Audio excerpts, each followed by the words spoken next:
네, 우리 묵상 기도하시겠습니다.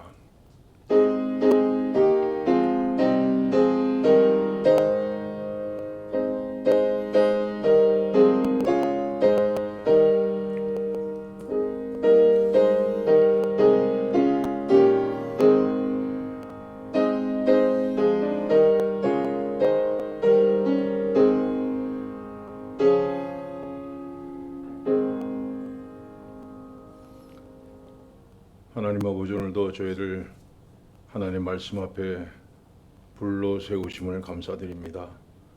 말씀의 씨앗이 우리 마음밭에 떨어져서 백배의 결실을 맺을 수 있도록 성령께서 저희를 도와 주시옵소서. 예수님의 이름으로 기도합니다. 아멘. 446장 찬송하시고 김지영 집사님 기도하시겠습니다.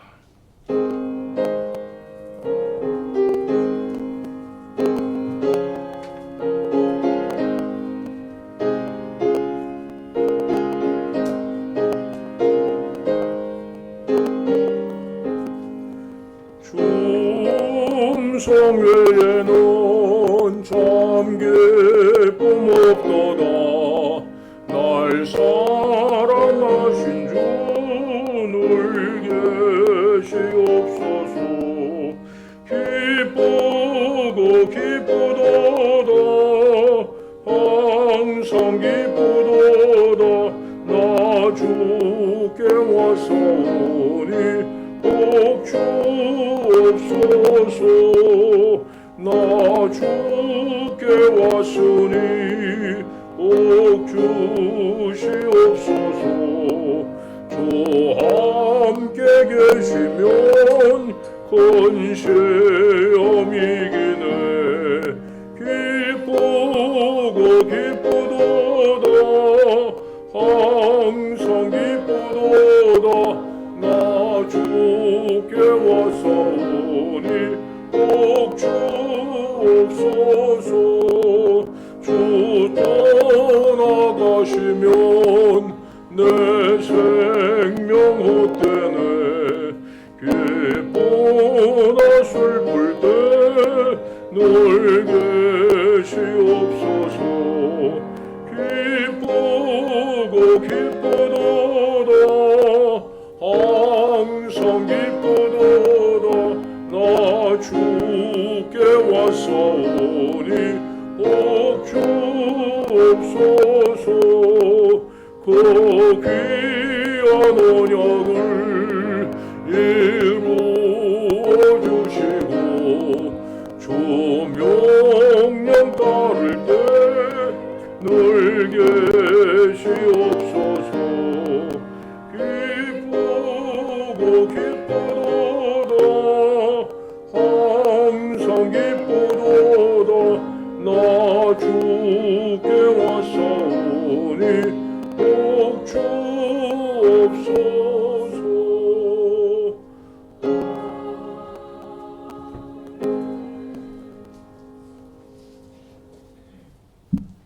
네, 기도드리겠습니다. 사랑의 하나님 아버지, 오늘도 이 자리로 인도해 주시니 감사합니다. 세상 가운데에서 알게 모르게 지은 모든 죄를 용서해 주시며 저희들의 입술과 생각과 행동을 성령님이시여 주장해 주시옵소서. 주님의 택하심과 값없는 은혜로 구원해 주심에 감사하며 날마다 주님을 찬양하며 주님과 친밀한 동행의 삶으로 살아가게 해 주시옵소서. 고집된 우리의 모습과 생각을 내려놓고 신실하신 주님만을 바라보오니 저희들의 삶을 다스려 주시길 기도합니다.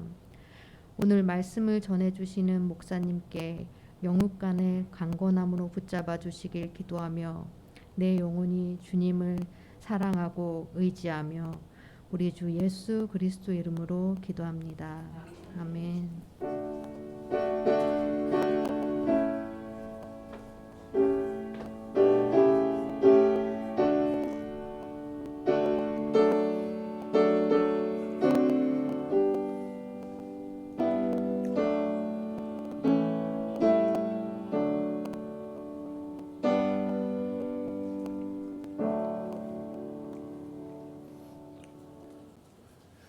예, 성경 말씀 야고보서 4장 1절부터 17절까지 말씀입니다. 신약 성경 374페이지 야고보서 4장 1절부터 마지막 절까지 말씀을 우리 한 절씩 교독하시겠습니다.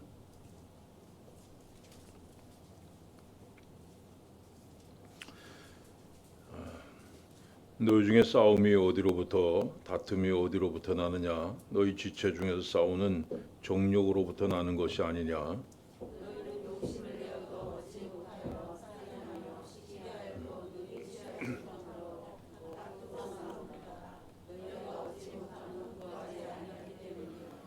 구하여도 받지 못함은 정욕으로 쓰려고 잘못 구하기 때문이라.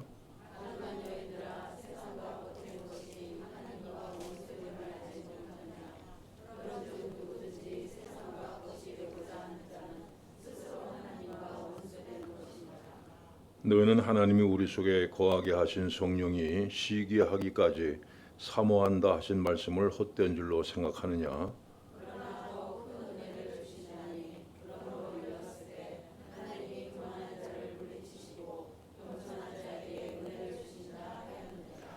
그런즉 너희는 하나님께 복종할지어다. 마귀를 대적하라. 그리하면 너희를 피하리라.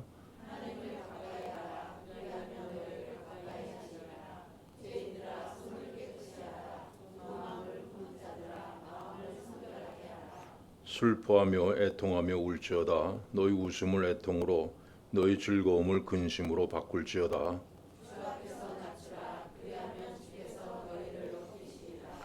형제들아 서로 비방하지 말라. 형제를 비방하는 자나 형제를 판단하는 자는 곧 율법을 비방하고 율법을 판단하는 것이라. 내가 만일 율법을 판단하면 율법의 준행자가 아니요 재판관이로다.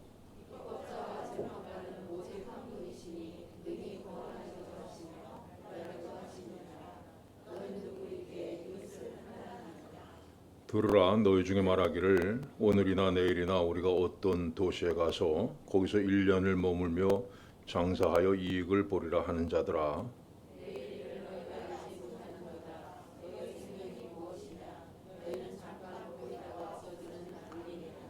너희가 도리어 말하기를 주의 뜻이면 우리가 살기도 하고 이것이나 저것을 하리라 할 것이거늘.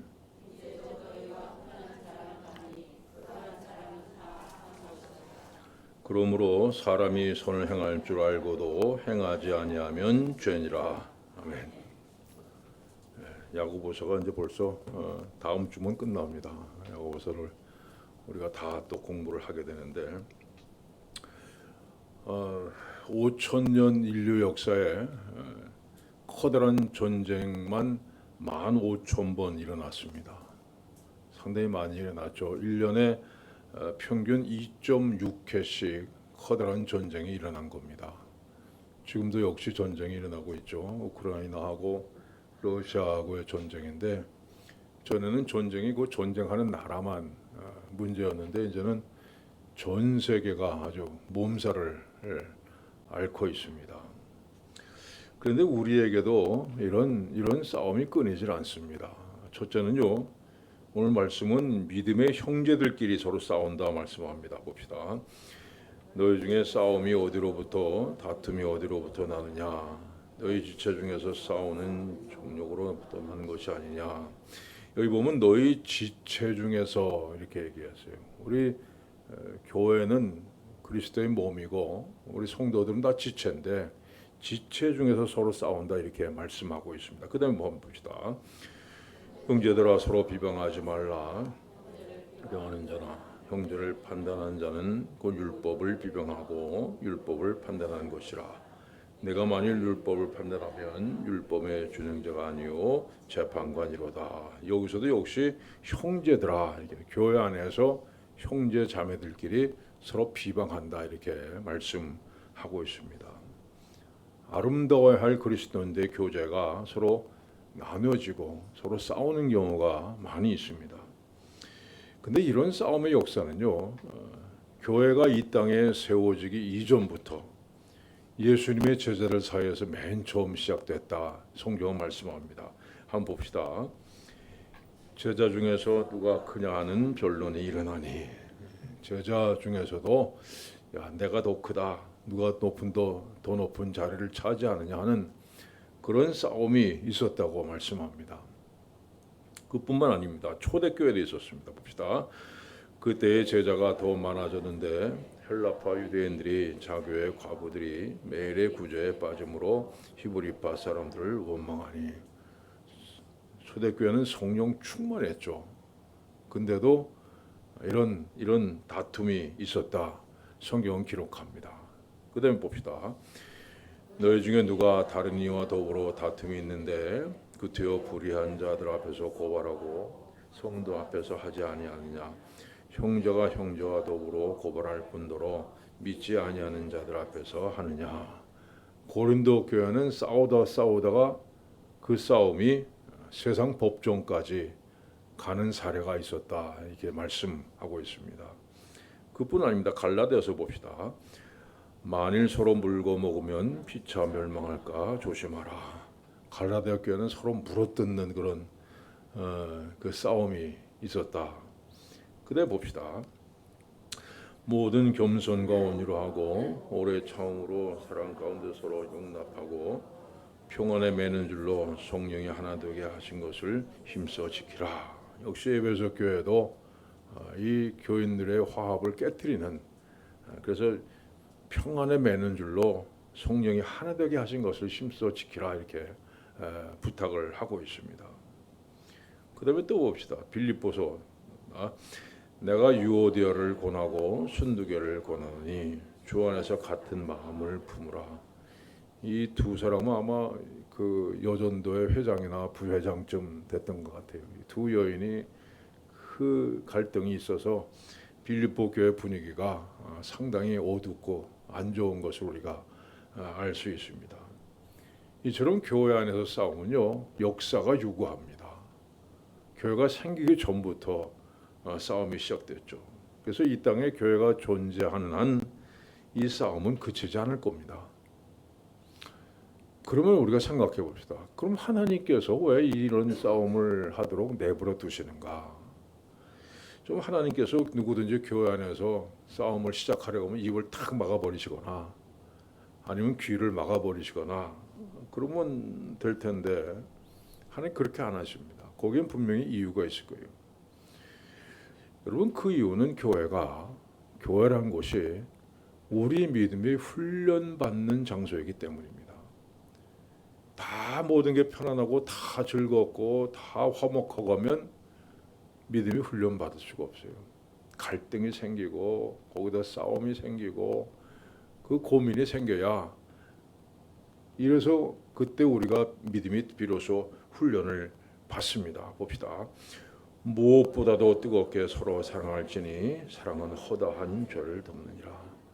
뜨겁게 사랑할지니 허다한 죄를 덮느니라 말씀입니다. 사랑으로 우리 허다한 죄를 덮어주셨던 주님의 마음, 주님께서 이런 것이구나, 이렇게 날 사랑하셨구나, 이걸 깨닫기 위해서 그런 걸 주시는 겁니다. 또 한번 봅시다.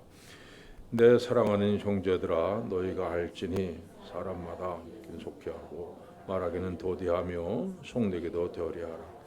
사람의 속내는 것이 하나님의 의를 이루지 못함이니라.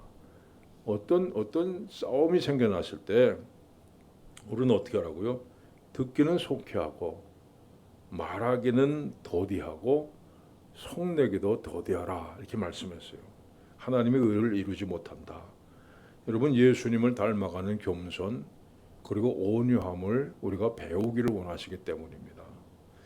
또 한 가지 더 봅시다. 형제들아 사람이 만일 무슨 범죄한 일이 드러나거든 신령한 너희는 온유한 심령으로 그러한 자를 바로잡고 너 자신을 살펴보아 너도 시험을 받을까 두려워하라. 이때 우리는 뭐합니까? 우리 자신을 살펴보라 말씀합니다. 어떤 문제가 생기고 어떤 다툼이 생길 때 나를 돌아보라. 나는 그런 일이 없나? 나는 다른 사람들 볼 때 정말 내가 하는 행동이 옳은가? 이걸 돌아보라는 말씀입니다. 여러분, 하나님께서 교회 안에 이런 싸움이 있도록 그냥 내버려 두신 이유가 바로 이겁니다. 우리 믿음이 훈련받고 점점 그런 갈등을 통해서 예수님을 닮은 인격으로 성장해 나가기를 원하시기 때문입니다. 자, 또 봅시다. 형제들아 서로 비방하지 말라. 형제를 비방하는 자나 형제를 판단하는 자는 곧 율법을 비방하고 율법을 판단하는 것이라. 내가 만일 율법을 판단하면 율법의 준행자가 아니오 재판관이로다. 이 법과 오직 한 분이시니 능히 구원하기도 하시며 멸하기도 하시느니라. 너는 누구이기에 이웃을 판단하느냐. 여러분이 성경을 읽고 성경에는 이렇게 쓰여 있는데 나는 그렇게 못해. 이렇게 얘기한다면 여러분은 성경 말씀을 지키는 사람이 아닙니다. 성경을 판단하는 사람이라고 말씀합니다. 자, 율법의 핵심은 뭡니까? 하나님을 사랑하고 너 이웃을 내 몸처럼 사랑하는 거죠. 근데 만약 우리가 형제를 미워하고 비방하면 결과적으로 우리는 이웃을 사랑하라는 율법을 범하게 되는 겁니다. 율법이 기준이 아니에요. 내가 기준입니다. 난 그렇게 못해. 성경은 그렇게 얘기해도 난 절대 못해. 나를 기준으로 그것이 맞지 않으면 율법이 잘못됐다. 이렇게 판단하는 겁니다. 여러분, 우리는 하나님 말씀이 내 생각과 다르다 해도 무조건 순종해야 됩니다. 우리는 왜 예수를 믿습니까? 하나님 말씀을 따르려고 믿습니다. 근데 내 생각하고 달라. 여러분, 그래도 순종해야 되죠. 이웃을 사랑하라 했으면 정말 내 마음에 안 들어도 이를 악물고 사랑해야 돼요. 이게 하나님의 법이기 때문입니다. 여러분들 왜 여기 앉아 있습니까? 우리는 하나님의 말씀을 듣고 이건 옳다, 이건 그러다 판단하기 위해서 나와 있는 사람들이 아닙니다. 우리는 하나님의 말씀을 듣고 그것을 지켜 행하기 위해서 여기에 나와 앉아 있습니다. 입법자와 재판관은 오직 한 분이시니 말씀했습니다. 하나님 말씀은요, 어느 누구도 내 마음대로 판단하거나 변경해서는 안 됩니다. 요즘의 세상이 이상해서 그런 시도가 아주 물결이 세상을 뒤엎고 있습니다. 하나님 말씀을 자기 뜻대로 자기 편한 대로 변경해가지고 그거를 주장하는 세대가 많은데, 여러분, 하나님의 말씀은 아무도 판단할 수 없습니다. 오직 하나님만이 판단하십니다. 우리는 오직 순종할 뿐이죠. 자, 다음으로 두 번째는요, 자기 자신과의 싸움입니다. 봅시다. 너희는 욕심을 내어도 얻지 못하며 시기하여도 능히 취하지 못함으로 다투고 싸운도다. 너희가 얻지 못함은 구하지 아니하기 때문이요. 여러분, 다른 사람과 자주 다툰다 이러면요, 그건 여러분 내면에 문제가 있기 때문이에요. 다른 사람 탓하지 마세요. 내가 내면에 문제가 있기 때문입니다. 특별히 내 마음속에 욕심이 들어오면요, 그 욕심은 반드시 다른 사람들과의 싸움으로 변질이 됩니다. 자, 너희가 욕심을 내어도 얻지 못하며, 우리 마음속에 들어온 욕심은 싸움의 원인입니다. 그것이 어떤 욕심이든지 간에 그건 싸움의 원인이에요. 그 다음에 살인하며 시기하여도 능히 취하지 못함으로 말씀했어요. 여기 살인은 다른 사람을 죽인다는 게 아닙니다. 다른 사람을 깎아내리고 매장시키는 것을 의미하죠. 근데 그런다고 해서 욕심이 채워집니까? 여러분이 다른 사람하고 다퉜습니다. 그 사람은 막 깎아내리고 막 그냥 가서 다른 사람한테 막 매장시켜 버렸어요. 근데 속이 시원해요? 전혀 그렇지 않습니다. 얻는 게 없습니다. 근데 성경은 이렇게 욕심을 채우기 위해서 싸움하지 말고 기도하는 것이 바른 해결책이다 이렇게 말씀합니다. 너희가 얻지 못함은 구하지 아니하기 때문이요. 여러분, 분명히 아세요. 우리가 기도해서 얻을 수 없는 것은 절대로 싸워도 얻을 수 없습니다. 하나님 앞에 기도함으로써 허락받지 않은 것은요, 아무리 싸우려고 빼앗으려고 해도 결코 내 것이 되지 못한다는 그런 사실입니다. 내 마음속에 어떤 욕심이 생기거든 그 욕심이 과연 올바른 것인가? 여러분, 하나님 앞에 기도하시기 바랍니다. 그 욕심이 올바른 욕심이라면 하나님 들어주십니다. 그러나 그것이 단순히 헛된 나의 욕심이라면 하나님께서 응답하시지 않습니다. 하나님께서 응답하시지 않는 욕심은요, 깨끗이 포기하는 것이 좋습니다. 쓸데없는 시간과 노력의 낭비를 줄이는 것이기 때문입니다. 자, 구하여도 봅시다. 구하여도 받지 못함은 종욕으로 쓰려고 잘못 구하기 때문이라. 우리 욕심에서 난 기도는요, 아무리 하나님께서 기도해도 응답받지 못합니다. 여러분, 기도의 성자라고 하는 조지 뮬러라는 사람이 사랑했던 말씀이 있어요. 어떤 말씀입니까? 자, 내가 나의 마음에 죄악을 품었더라면 주께서 듣지 아니하시리이다. 그는 이렇게 얘기해요. 나는 평생 5만 번 이상의 기도를 응답받았는데 그때마다 나는 회개했다. 반드시 회개한 다음에 그 다음에 하나님 앞에 기도했다. 왠지 기도가 여러분 되지 않는다면요, 이걸 점검하셔야 됩니다. 하나님과 나 사이에 기도를 하는데 뭔가 좀 벽이 막혀 있는 것 같고, 뭐 기도가 잘 나가지 않고, 뭔가 좀 안개가 낀 것처럼 흐린 그런 것이 있다면요, 그건 우리 죄 때문입니다. 우리 자신을 돌아보셔야 됩니다. 내 마음속에 있는 미움, 시기, 욕심, 질투 이게 남아있다면요, 그 기도는 응답될 수 없습니다. 자, 세 번째는 하나님과의 싸움입니다. 봅시다. 가늠한 여인들아, 세상과 보탠 것이 하나님과 원수됨을 알지 못하느냐. 그러므로 누구든지 스스로 하나님과 원수되는 것이니라.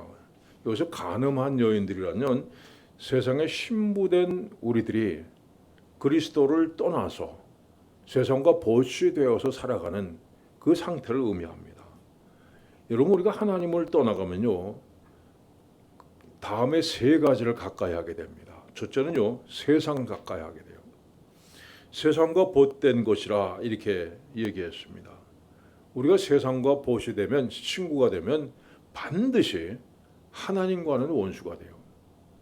중간제도는 없습니다, 여러분. 하나님도 사랑하고 세상도 사랑하고, 여러분, 그런 건 없습니다. 반드시 하나님과 원수돼요. 너희가 하나님과 세상 재물을 동시에 섬길 수 없느니라 말씀했어요.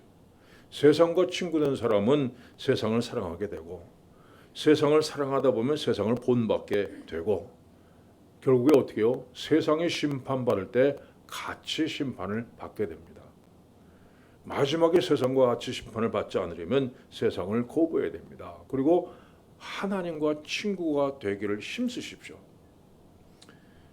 자, 두 번째는 육신의 정욕입니다. 봅시다. 너희 중에 싸움이 어디로부터, 다툼이 어디로부터 나느냐.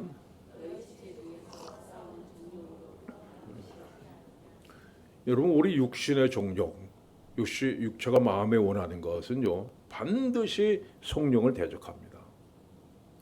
사람은 그렇게 생겼어요. 자, 여러분이 본능의 욕구대로 살고 있습니까? 아니면 성령의 지배하심을 따라 살고 있습니까? 성령을 쫓아 사는 사람은요, 육신을 쫓지 않습니다. 반대로 육신을 쫓는 자는요, 성령을 쫓아 살 수가 없습니다. 이건 하나의 원칙이에요. 법칙입니다. 봅시다. 육신을 따르는 자는 육신의 일을, 영을 따르는 자는 영의 일을 생각하나니 육신의 생각은 사망이요 영의 생각은 생명과 평안이니라. 육신의 생각은 하나님과 원수가 되나니 이는 하나님의 법에 굴복하지 아니할 뿐 아니라 할 수도 없습니다. 여러분, 육신의 생각은 끊임없이 성령님과 갈등을 일으킵니다. 마음 중심이라는 거 있죠, 중심. 여러분, 이렇게 우리 마음을 이렇게 타켓이라고 한번 둥그런 타켓이라고 생각하면 여기 맨 가운데 10점짜리, 그 10점짜리 가운데는 누가 들어가 있습니까? 거기 하나님이 들어가 계셔야 돼요. 근데 하나님이 5점짜리 들어가 계시고 1점짜리 들어가 계시고 아니면 원 바깥에 계시는 사람이 있어요. 그 대신에 여기 10점짜리는 뭐가 있습니까? 육신의 정욕, 욕심 이런 것들이 들어가는 사람이. 여러분, 그러면 그것만 보입니다. 어떻게 하면 내 욕심을 채울까? 그게 우선순위예요. 그 마음 중심에 하나님이 계셔야 된다는 말씀입니다. 그리고 그 자리를 절대 지켜야 돼요. 빼앗기지 않아야 됩니다. 그래서 여러분, 이걸 빼앗기면 그 다음엔 갈등이 생깁니다. 이 말씀은 보세요. 너희는 하나님이 우리 속에 거하게 하신 성령이 시기하기까지 사모한다 하신 말씀을 헛된 줄로 생각하느냐. 여러분, 우리 속에 육신의 정욕을 쫓아가려는 마음이 슬그머니 고개를 들고 일어날 때 그때 내 속에 계신 성령께서 시기하신다. 미워하시고 슬퍼하시고 속상해하시고 그 사실을 여러분 분명히 기억하셔야 됩니다. 자, 세 번째는요, 마귀입니다. 봅시다. 그러나 더욱 큰 은혜를 주시나니 그러므로 일러스되 하나님이 교만한 자를 물리치시고 겸손한 자에게 은혜를 주신다 하였느니라. 그런즉 너희는 하나님께 복종할지어다. 마귀를 대적하라. 여러분, 사탄이 죄를 범한 이유가 뭡니까? 교만이죠, 교만. 사탄의 가장 큰 죄, 이 하나님의 천사장이 떨어져서 마귀가 된 것은 뭡니까? 교만이에요. 하나님과 같이 되려고 하는 교만입니다. 그래서 여러분 마귀를 대적하라 이렇게 얘기하면요, 이걸 바꿔서 여러분 보시면 됩니다. 교만을 물리쳐라. 마귀는 곧 교만입니다. 여러분 이 말씀 보세요. 여호와께서 미워하시는 것 곧 그의 마음에 싫어하는 것이 예닐곱 가지니 곧 교만한 눈과 거짓된 혀와 무지한 자의 피를 흘리는 손과 악한 계교를 꾀하는 마음과 빨리 악으로 달려가는 발과 거짓을 말하는 망령된 증인과 미 형제 사이를 이간하는 자니라. 여러분, 이건 뭐냐면 이건 그 신학자들이 그 얘기하기를 하나님께서 미워하시는 7가지 죄, 이렇게 아주 교회 전통 가운데 내려오는 겁니다. 그래서 저도 이걸 한번 설교를 한번 7주에 걸쳐서 한번 할까 생각했는데, 그러면 여러분들이 다 다른 교회 가신다 그럴까봐 제가 참아 못했는데, 교만한 눈, 거짓된 혀, 무죄인 자의 피를 흘리는 손, 악한 계교를 꾀하는 마음, 여러분 이게 다 우리한테 걸려요. 7가지 죄. 여러분, 근데 하나님께서 미워하시는 것 중에 가장 첫 번째가 뭐예요? 교만한 눈이에요. 교만한 눈. 성경은 끊임없이 하나님은 교만을 가장 미워하신다 이렇게 얘기를 하고 있습니다. 여러분, 성경에 꼭 한 번 이름이 등장하는 사람이 있어요. 디오드레베라는 사람입니다. 디오드레베 아세요? 잘 모르시죠? 이거 봅시다. 내가 두어 자를 교회에 썼으나 그들 중에 으뜸되기를 좋아하는 디오드레베가 우리를 맞아들이지 아니하니. 여기 꼭 한번 나와요. 근데 여러분, 이상하게 성경에 그 이름이 기록됐습니다. 자, 그러면요, 만약 내 이름이 성경에 기록된다면 뭐라고 기록될까 한번 생각해 보세요. 충성스러운 뭐 이렇게 했을까요? 뭐라고 기록되겠습니까? 여러분, 하나님께서는 교만한 자를 물리치시고 겸손한 자에게 은혜를 베푸신다 말씀했습니다. 자, 그런데 우리가 이렇게 뭐 교인들끼리 싸움, 형제들끼리 싸우고 나 자신과 싸우고 하나님과 싸우고 이런 모든 싸움이 있는데, 이 싸움을 종식시킬 수 있는 비결은 뭡니까? 첫째로 오늘 성경은요, 하나님께 복종하라 말씀합니다. 자, 그런즉 너희는 하나님께 복종할지어다. 복종은 군대 용어입니다. 군대 사용하는 용어죠. 이 말의 뜻은요, 포로가 무조건 항복한다 는 뜻이에요. 우리 교만한 마음을 완전히 버리고 하나님의 뜻에 복종해야 돼요.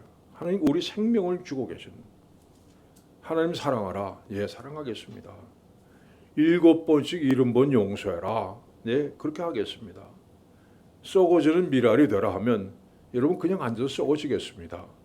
이게 싸움을 종식시킬 수 있는 유일한 방법이에요. 하나님의 복종하라. 말씀에 복종하셔야 됩니다. 자, 두 번째는 하나님을 가까이 하는 겁니다. 봅시다. 하나님을 가까이 하라. 그러면 너희를 가까이 하시리라. 죄인들아 손을 깨끗하게 하라. 그 마음을 품은 자들아 마음을 성결하라. 옛날에 제사장들이 제사를 드리기 위해서 성소에 들어가기 전에 반드시 물두멍이라고 하는 것이 거기서 손을 씻었습니다. 여러분 마찬가지예요. 우리도 하나님께 나아가기 위해서는요. 가장 먼저 죄를 고백하고 씻김을 받아야 됩니다. 그 다음에 하나님과 교제할 수가 있습니다. 여러분 정말 하나님과의 정말 깊은 교제를 나눠보셨어요? 깊은 교제. 이 세상은 다 사라지고 오직 세상에 하나님과 나만 있는 것 같은 그런 체험을 해보셨습니까? 이런 교제를 체험하면요 정말 영혼이 평안해요. 세상에 어떤 환경이 어쩌건 어쩌고 다 상관없습니다. 영혼이 평안합니다. 미워할 이유도 없고 싸워야 될 이유도 없는 겁니다. 자, 이런 영혼의 평안을 얻는 것이 가장 중요합니다. 하나님을 가까이 하십시오. 여러분의 마음속에 갈등이 생기고 누군가 다툼이 생기고 할 때 가장 먼저 해야 될 일 하나님을 가까이 하라. 자, 그 다음에는요 회개하고 겸손히 엎드리는 겁니다. 봅시다. 슬퍼하며 애통하며 울지어다. 너희 웃음을 애통으로 너희 즐거움을 근심으로 바꿀지어다. 주 앞에서 낮추라. 그리하면 주께서 너희를 높이시리다. 웃음을 애통으로 즐거움을 근심으로 바꾸라 말씀하셨어요. 이게 무슨 뜻입니까? 우리가 세상의 즐거운 거, 세상과 같이 사는 즐거움, 그거를 애통하고 회개하는 눈물로 바꾸라는 겁니다. 세상에 취해가지고 그렇게 살지 말라는 거예요. 내가 돈을 얼마 벌고 어떻게 앞으로 어떻게 하고 즐겁다 그렇게 하지 말고 정말 이러다가 내 인생은 어떻게 되는 건가? 정말 내 인생의 의미가 뭐고 내가 그 의미에 맞춰 살고 있는가? 정말 근심으로 여러분 바꾸라는 겁니다. 다윗이 죄를 지은 후에 범죄한 후에 그 주위에 어떤 일이 일어납니까? 온통 싸움뿐이었어요. 먼저 자신과 싸웠죠. 밤잠 이루지 못하고 눈물로 요를 적시고 갈등과 번민으로 밤을 지새웠습니다. 뿐만이 아니에요. 그의 부하들 사이에도 싸움이 일어났어요. 서로 죽이고 죽는 그런 음모들이 일어났습니다. 그리고 또 한 가지 중요한 것은 하나님께서도 그를 향해서 계속 공격을 해오셨어요. 그런 어느 날 다윗이 하나님 앞에 항복합니다. 주님, 제가 범죄했습니다. 그래서 하나님께서 다윗의 죄를 용서하시고 그를 억누르던 모든 것들을 하나하나 풀어주십니다. 비로소 다윗의 전쟁이 끝난 겁니다.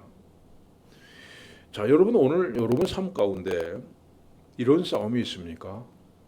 교회 안에서 형제들, 자매들끼리의 싸움, 또는 혹시 나 자신과의 싸움, 하나님과의 싸움이 있습니까? 여러분 자신을 한번 돌아보시기 바랍니다. 하나님 앞에 내가 숨기고 사는 죄가 없는지 그것을 하나님께 알아주십시오. 세상과 보태서 사는 즐거움을 이제 회개의 눈물로 바꾸십시오. 그리고 하나님 앞에 겸손히 엎드리면 하나님께서 모든 싸움을 그치게 하시고 마음속에 평안, 기쁨을 회복시켜 주실 것을 분명히 믿습니다. 자, 이제 13절부터 마지막 절까지는요. 자기 인생을 스스로 계획하고 성취하는 것이다 이렇게 생각하는 사람들에게 주시는 그런 말씀입니다. 우리 인생이 정말 성공하기를 원한다면요. 내 계획, 내 능력 여기에 의지하지 말라는 겁니다. 내 인생을 향하신 하나님의 뜻이 뭔가를 깨닫고 하나님의 은혜를 의지하는 삶이 돼야 된다 하는 말씀이죠. 여러분 우리 하나님께서는요. 우리 한 사람 한 사람을 향해서 선한 계획을 갖고 계십니다. 여러분 하나님은 전지전능하시다는 건 무슨 뜻이에요? 그분은 우리의 앞날을 아시고 또 우리 삶에 일어날 일들을 알고 계십니다. 하나님께는요. 과거도 없고 현재도 없고 미래도 없고 현재만 있다고 그랬습니다. 하나님께 모든 것이 현재라는 말은 뭐예요? 우리가 태어나기 전부터도 알고 계시고 지금도 알고 계시고 앞으로도 어떻게 될 것인가도 하나님 알고 계신다는 말씀이죠. 그래서 여러분 내 인생에 정말 성공하기를 원한다면요, 어느 때 일이 일어나야만 그 일이 일어나면 유익한지를 알고 계시는 하나님 앞에 여러분 항복하셔야 됩니다. 하나님께서 원하시는 그 계획을 내 삶 가운데 이루어 주시기를 기도하셔야 됩니다. 여러분 삶을 온전히 하나님 앞에 맡기셔야 돼요. 자, 오늘 본문은 이런 하나님의 자신의 삶을 하나님 앞에 맡기라고 권면하고 있습니다. 어떤 사람은 하나님의 뜻을 따라 살면 그건 손해봐 이렇게 생각하죠. 뭐 하고 싶은 일도 못하고 그 다음에 물질적으로 시간적으로 손해 보는 일이 많다고 얘기를 합니다. 근데 여러분 가만 생각해 보세요. 하나님께서 내 인생의 주인이실 뿐 아니라 온 세상의 주인이십니다. 하나님의 뜻을 따르는 것이 당장에는 손해 보는 것 같지만요, 결국은 하나님께서 놀라운 은혜로 갚아주십니다. 여러분 이 비밀을 깨닫길 바랍니다. 이 하나님을 의지하시길 바랍니다.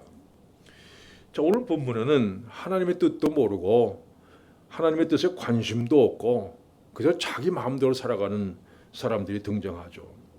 자, 읽어봅시다. 들으라 너희 중에 말하기를 오늘이나 내일이나 우리가 어떤 도시에 가서 거기서 1년을 머물며 장사하여 이익을 보리라 하는 자들아.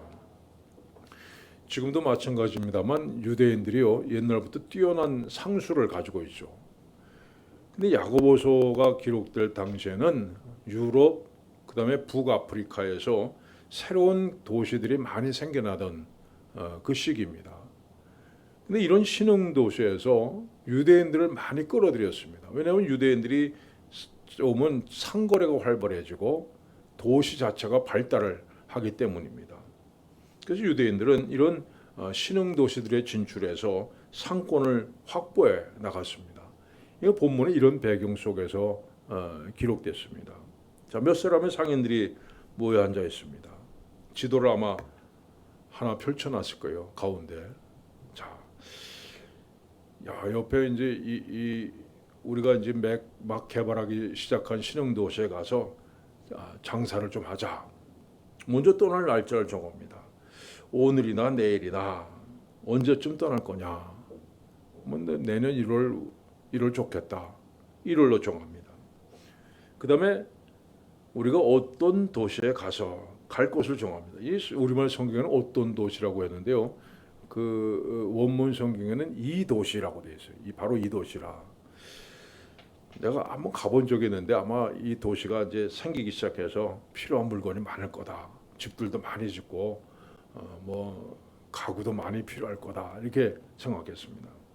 그 다음에 기간이죠.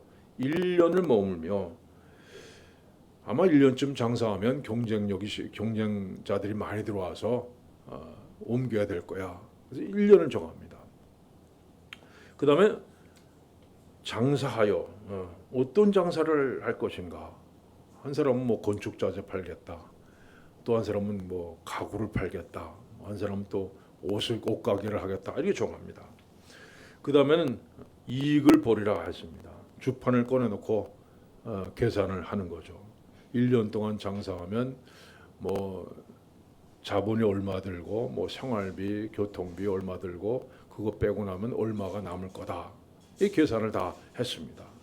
자, 그래서 내년 1월에 만나자. 그래서 출발하기로 하고 헤어지려고 하는데 소리가 들려오죠. 내일 일을 너희가 알지 못하는도다. 여러분 하나님의 뜻에 무관심하고 오직 자기 욕망을 쫓아 사는 사람들에게 주시는 말씀입니다. 이 사람들의 인생의 목표가 뭡니까? 오직 장사해서 얼만큼 남기겠다 이겁니다. 거기에 하나님은 없어요. 자, 봅시다. 하나님이 내 인생의 주인이신데 하나님이 내 삶의 생사화복을 지금 쥐고 계시는데 그 하나님을 제쳐놓고 자기들의 인생의 주인이다. 그렇게 착각하고 살아가는 거예요. 여러분 하나님 내 인생의 주인이시고 내 인생을 주관하신 분인 것을 결코 잊지 마시기 바랍니다. 세상을 내 마음대로 사는 것 같지만 결코 그렇지 않습니다. 하나님께서 허락하지 아니하시면 아무리 애를 써도 아무것도 이룰 수가 없습니다. 자, 봅시다. 내일 일을 너희가 알지 못하는도다. 이 사람들이 1년 동안 계획을 세웠죠. 그러나 내일 일은 몰랐습니다. 여러분, 우리 인생은요, 미래가 불확실합니다. 물론 성경이 계획성이 있는 삶을 부정하는 건 아니에요. 그러나 하나님이 빠진 계획, 하나님이 없는 계획은 미래를 보장받을 수가 없습니다. 누가복음에 나오는 어리석은 부자를 한번 보세요. 농사가 잘 되는 것을 보고 곳간을 넓은 일에 착수할 만큼 정말 미래를 내다보는 눈이 있었고 지혜로운 사람이었습니다. 그런데 그날 밤에 일어난 일을 알지 못했죠. 그래서 우린 내일을 인도하시는 하나님을 의지하며 살아야 됩니다. 여러분, 계획을 세우시되 그 계획을 놓고 하나님 앞에 기도하십시오. 하나님의 말씀을 따라서 하나님의 뜻에 합당한 그런 계획을 세우십시오.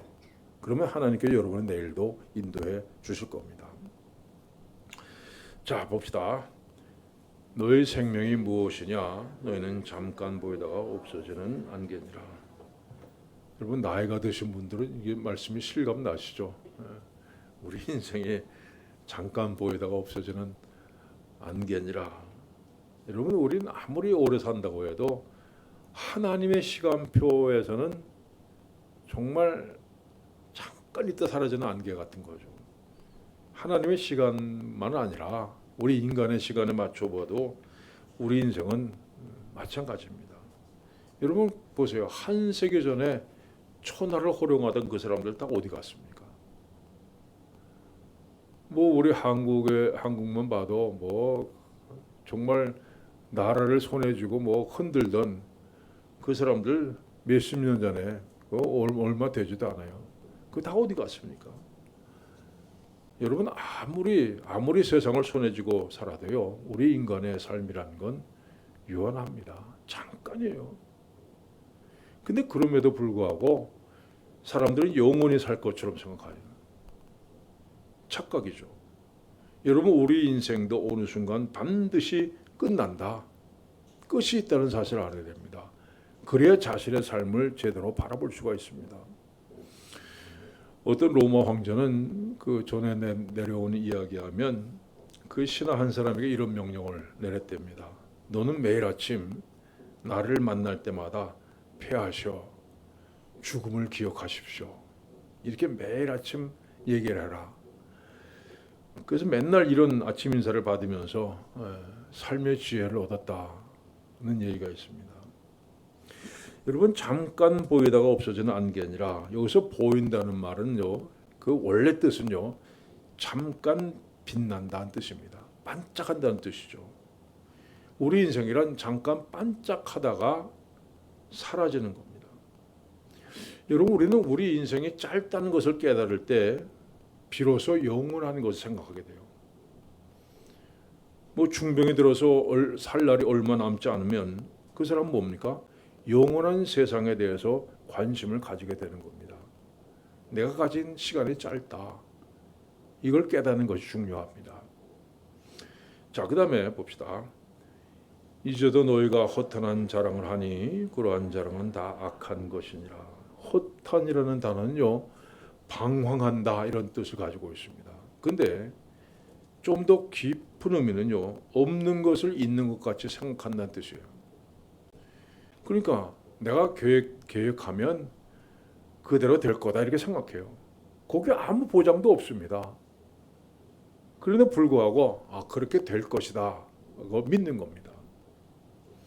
여러분, 하나님 없이 자신의 삶을 계획하는 것은요, 이런 어리석은 짓입니다. 자, 여러분 계획 속에 하나님이 있습니까? 여러분 계획 세우는 것들, 앞으로 미래에 대한 계획, 뭐 내년에 대한 계획, 뭐 한 달 후의 계획 다 세우겠지만 거기에 하나님이 계시는 말씀입니다. 하나님 앞에 기도하면서 계획을 세우십니까? 여러분, 우리 모든 계획은 하나님께서 허락하실 때 비로소 허탄한 것이 되지 않을 수 있습니다. 자, 그 다음에 봅시다. 그러므로 사람이 선을 행할 줄 알고도 행하지 아니하면 죄니라. 하나님의 뜻은 아는데 그것을 실천하지 않고 순종하지 않는 사람의 태도입니다. 이런 사람을 가리켜서 실천적 무신론자 이렇게 얘기를 합니다. 여러분 오늘날 교회 출석하는 분 가운데서도 이런 실천적 무신론자가 많습니다. 교회는 다니는다, 분명히 다니는데 막상 사는 모습을 보면 하나님이 없는 것처럼 사는 거예요. 입으로는 하나님을 시인하는데 삶은 하나님을 부인하면서 살아가는 거죠. 근데 성경이 이게 죄라고 말씀합니다. 사람이 선을 행할 줄 알고도 행치 않으면 죄니라. 하나님 말씀을 알고도 행하지 않으면 그게 죄가 된다 말씀하고 있습니다. 죄란 뜻이 뭡니까? 화살을 쐈는데 그 화살이 표적에서 빗나갔다는 뜻이에요. 자, 하나님이 우리 인생에 나아가야 할 길을 가르쳐 주셨습니다. 근데 그 길로 나아가지 않고 자꾸만 다른 길로 나가는 거예요. 하나님이 세우신 목표를 벗어난 삶을 사는 것이 바로 죄입니다. 그래서 여러분 많은 사람들은요 먼저 계획을 세우고 그 다음에 기도하죠. 여러분들 그렇죠? 대부분 그러실 거예요. 먼저 계획을 세우고 내가 이렇게 하고 그 다음에 이 계획을 가지고 기도해봐야지. 그리고 자기 뜻대로 안 되면 뭐라 그럽니까? 하나님 왜 안 도와주세요? 그렇게 얘기합니다. 근데 순서가 바뀌었죠. 무슨 일이든지 계획을 세우기 전에 백제 상태로 하나님 앞에 나가서 하나님의 뜻을 묻고 기도하시는 거 중요합니다. 그리고 하나님께서 뜻을 가르쳐 주시거든 그것이 아무리 내 뜻과 다르다 해도 그대로 시행하십시오. 여러분 우리가 먼저 계획을 세우면 하나님께서 다르게 말씀하셔도 우리는요 고집을 부립니다. 그런데 이 뜻이 맞을 겁니다. 고집을 부려요. 그래서 여러분 하나님의 뜻을 알기 위해서는 백지 상태로 나가서 하나님 제가 이런 문제에 부딪혔습니다. 제가 하나님 어떻게 해야 됩니까? 그리고 여러분 하나님 앞에 기도하고 계획을 세우십시오. 하나님의 뜻을 알면서도 행하지 않는 것은 죄가 된다고 말씀합니다. 자 마지막 구절입니다. 자 너희가 도리어 말하기를 주의 뜻이면 우리가 살기도 하고 여기서 말하기를 이 말씀은요 깊이 생각하고 계획한다는 뜻입니다. 그러니까 여러분 사도 바울 보세요. 무슨 일을 하든지 가장 먼저 하나님의 뜻 안에서 그 일을 행하기를 기도했습니다. 이 말씀은 보세요. 어떻게 하든지 이제 하나님의 뜻 안에서 너에게로 나아갈 좋은 길 얻기를 구하노라. 자, 로마 교회 내가 꼭 가고 싶은데 자기 뜻은 접어놓죠. 하나님의 뜻 안에서 이렇게 얘기를 합니다. 그 다음에 한번 봅시다. 만일 주께서 허락하시면 얼마 동안 너희와 함께 머물기를 바람이라.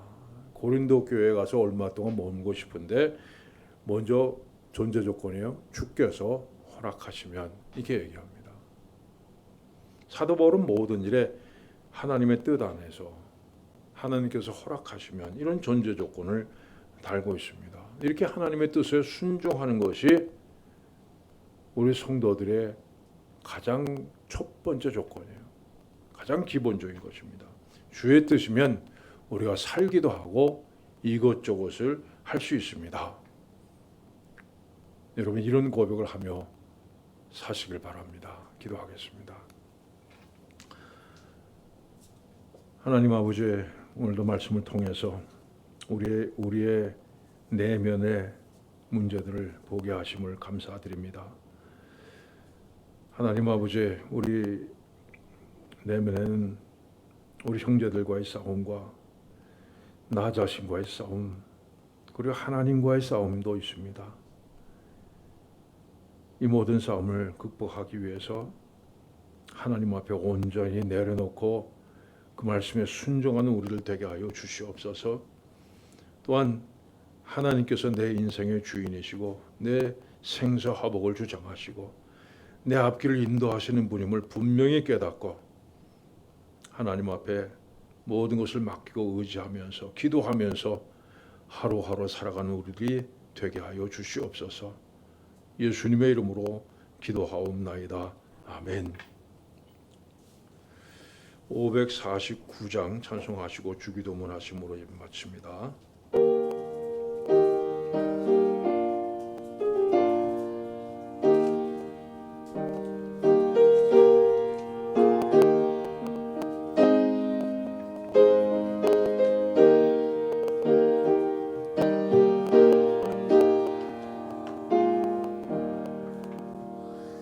내 주여 뜻대로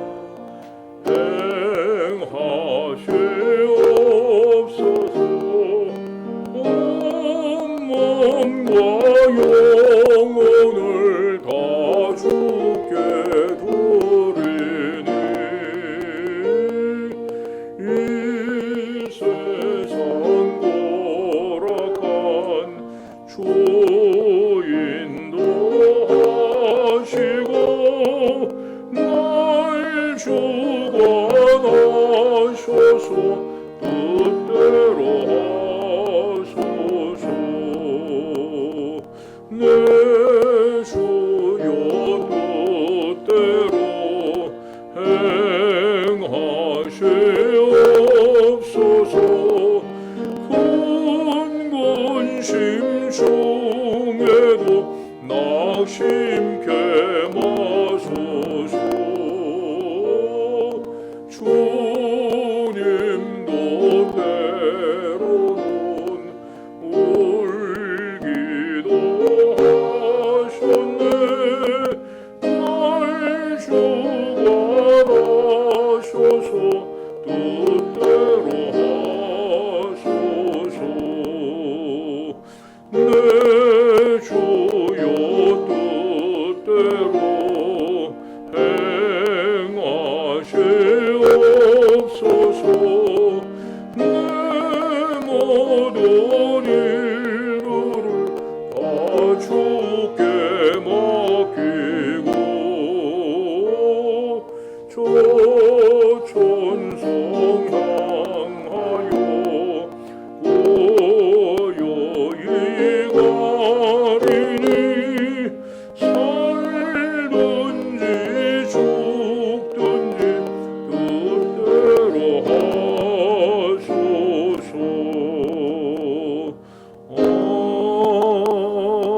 아멘. 하늘에 계신 우리 아버지, 아버지의 이름을 거룩하게 하시며 아버지의 나라가 오게 하시며 아버지의 뜻이 하늘에서와 같이 땅에서도 이루어지게 하소서. 오늘 우리에게 일용할 양식을 주시고 우리가 우리에게 잘못한 사람을 용서해 준 것 같이 우리 죄를 용서하여 주시고 우리를 시험에 빠지지 않게 하시고 악에서 구하소서. 나라와 권능과 영광이 영원히 아버지의 것입니다. 아멘.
이제 한 달이야.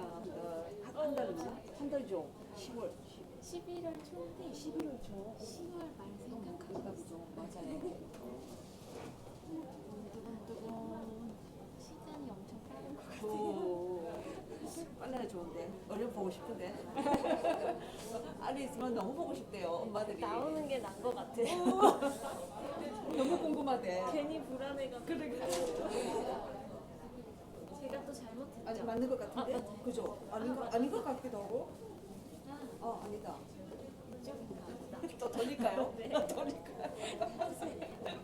돌리시 뭐. 평생 모를 것 같아요. 아니야, 잠깐만. 이것도 아니고. 요쪽 살짝만 돌려볼게요. 아닌가? 아 여기다. 아 아니다. 아니다. 또 돌려.